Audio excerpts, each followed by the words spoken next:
La visualisation créative, c'est quoi? C'est le fait de pouvoir se projeter ou de pouvoir observer ou de pouvoir déjà se situer à un certain niveau par rapport à nos réalités actuelles. Et il y a une expérience qui a été menée par rapport à des joueurs qui devaient lancer des paniers de basket. Et il y avait deux catégories de personnes. La première catégorie de personnes, c'était ceux-là qui devaient toujours aller à l'entraînement pour pouvoir lancer, faire des tirs de lancer de basket. Et le deuxième groupe, eux, ils ne devaient pas aller sur le terrain. Et ils devaient s'asseoir et penser être en train de lancer dans le panier de basket et marquer.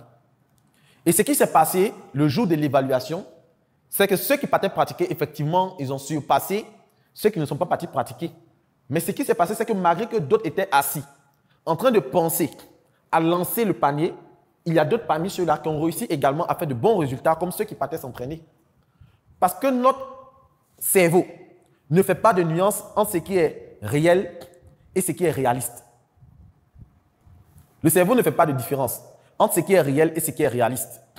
C'est ça que vous allez voir que ceux qui vont mettre des casques de réalité virtuelle, ceux qui ont déjà porté des casques de réalité virtuelle, vous allez voir que la personne va porter le casque de réalité virtuelle et il est en train de jouer au jeu. Et lorsqu'on commence à l'attaquer, vous allez voir que dans la vraie vie ici, c'est débat. Comme si les monstres étaient en train de réellement l'attraper. Comme s'il était en train de réellement se noyer. Et voici pourquoi ces casques de réalité virtuelle, on ne les donne pas à tout le monde. Parce qu'on peut en mourir. Parce que pendant que tu as mis le casque, le cerveau ne fait pas la différence entre le fait que tu es en train de jouer au jeu et que ce n'est pas la vraie vie et que si tu meurs là-bas, tu ne meurs pas réellement. Le cerveau ne fait pas cette différence. Lorsque vous allez voir un vrai plat de poulet, les émotions que ce plat de poulet vont susciter seront pareilles que lorsque vous allez voir une image de plat de poulet. Pareil. Le cerveau ne va pas faire une distinction entre le fait que ça, c'est une image et ça, c'est le poulet réel. Non. Lorsqu'il va voir l'image qui sera conforme à la réalité, le cerveau va stimuler les mêmes émotions, va stimuler les mêmes envies comme s'il s'agissait de quelque chose de réel. Donc, votre cerveau ne fait pas la différence entre ce qui est réel et ce qui est réaliste. Il ne fait pas de différence entre ce qui est réel et ce qui est imaginaire.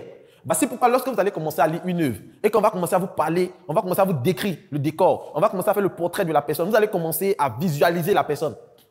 Vous allez commencer à vous faire un portrait robot de la personne pour la simple raison que votre cerveau ne fait pas de différence entre ce qui est réel et ce qui est réaliste. C'est comme ça. Et le dernier exemple que je vais prendre, c'est pour ceux qui peut-être ont déjà eu des éjaculations nocturnes. Vous allez voir que la plupart du temps, ça arrive lorsque ces personnes, peut-être dans leur rêve, sont en train d'avoir des rapports. Mais lorsqu'ils vont se réveiller, ils vont constater qu'effectivement, c'est comme s'ils avaient eu ces rapports. Et je me rappelle qu'on était petits et qu'on faisait pipi au lit et qu'on dit à l'araignée qui venait nous blaguer, c'est quoi? C'est que lorsque tu es en train de faire le rêve, en fait, tu as l'impression que tu es en train d'uriner. Et que tu es vraiment en train d'uriner, tu joues avec tes amis, tu cours, tu vas uriner. Or, dans la vraie vie, tu as effectivement uriné. Parce que le cerveau ne fait pas la différence entre ce qui est réel et ce qui est réaliste. Et puisque le cerveau a cette faille ou a cette caractéristique, il est important pour vous également de pouvoir l'orienter de façon positive. C'est-à-dire que vous également, lorsque vous serez en train de travailler, vous devez faire quoi? Vous devez créer des scènes réalistes qui sont conformes à la réalité que vous voulez atteindre.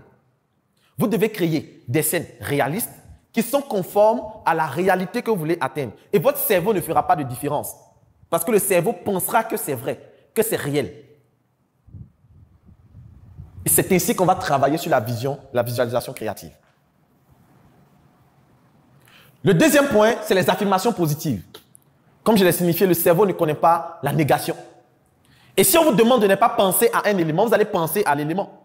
Si on vous dit de ne pas penser au lait, vous allez penser au lait. Si on vous dit de ne pas penser à un, vous allez penser à un. Si on vous dit de ne pas penser à un seau bleu, vous allez penser au seau bleu. Si on vous dit de ne pas penser à la couleur rouge, vous allez penser à la couleur rouge. Si on vous dit de ne pas penser à la couleur jaune, vous allez voir la couleur jaune. Si on vous dit de ne pas penser à la couleur verte, vous allez voir la couleur verte. Si on vous dit de ne pas penser à un vélo bleu, vous allez penser à un vélo bleu. Donc, les affirmations positives constituent un élément très important. Vous devez apprendre à pouvoir émettre des vibrations positives. Parce que chaque mot comporte une vibration. Chaque mot que vous dites peut impacter votre environnement et votre univers. C'est pour ça, pour ceux qui sont chrétiens, vous allez voir qu'on va vous dire que tout a été fait par la parole et rien de ce qui n'a été fait sans elle.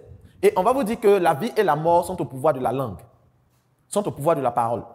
Parce que la parole est une âme, la parole est une puissance. Voici pourquoi il faut pouvoir prononcer de bonnes paroles. Si vous tapez sur YouTube, il y a des scientifiques qui étaient en train de faire des recherches pour voir comment est-ce qu'on pouvait tuer des personnes avec l'eau. Faire des expériences pour voir comment on pouvait tuer des personnes à partir de l'eau. Et lorsqu'ils étaient en train de faire leur réunion et qu'ils étaient en train de boire pendant cette réunion, ils ont fini par mourir sans poison. Pour la simple raison que l'eau, pour ceux qui vont faire même des études, est un moyen de stockage de l'information. On peut stocker les informations dans l'eau. Parce que l'eau, en fonction de la vibration que nous allons émettre, aura une architecture. Et vous pouvez vous-même faire l'expérience que je vais donner. Vous partez à la maison, vous prenez un bocal, vous écrivez dessus meurtre, sorcier, méchant, vilain, mauvais. Ça va? Dans un bocal d'eau. Et vous mettez une plante là-dedans. Et vous mettez également, comment on appelle ça, un autre bocal. Vous allez mettre amour, joie, bonté, joli, paisibilité, tout ce qui est bon dans le bocal. Vous allez voir que le bocal où vous avez écrit tout ce qui est comme mauvaise chose aura un impact sur l'eau. Parce que tout ce que nous véhiculons est quoi? Est énergie. Et même le son est une énergie. C'est pour ça que si vous mettez, et il y a des études qui ont été faites à ce niveau, je ne sais pas si c'est là, bon, j'oublie le thème scientifique qui permet de pouvoir faire ça, mais c'est l'étude du son. Si vous prenez une plaque et que vous versez du sable dessus, en fonction du son que vous allez émettre, il y aura une architecture, il y aura une structuration que le sable que vous avez déposé va faire. En fonction du son émis, en fonction de l'intensité du son, il y aura des schémas qui vont se dessiner.